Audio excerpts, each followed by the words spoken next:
دوستان عزیز، اگر مطالب ما قابل پسندتان است ویدیوها را لایک نمایید و برای باخبر شدن ویدیوهای جدید با کانال ما مشترک شوید و زنگ کانال ما را روشن نمایید.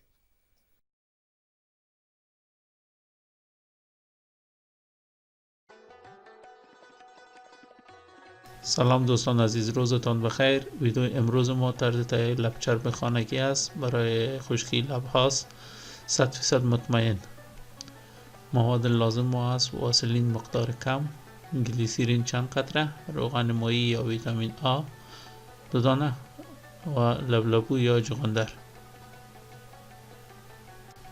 فرق نمی کند پوست شما خشک باشد یا چرب. فصل زمستان می تواند برای هر نوع پوست شرایط سخت ایجاد کند. هوای سرد بیرون توان با گرمای داخل می تواند پوست را دچار کم آبی کند و موجب ترک خوردگی، خونریزی و پوست شدن لب شود.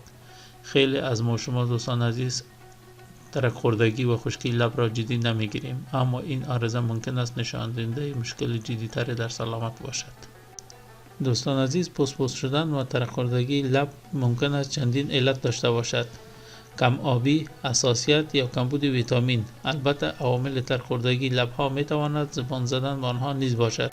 و نگفته نماند دوستان عزیز، با استفاده از این لب چرب خانگی انشالله همه مشکلات شما برطرف خواهد شد.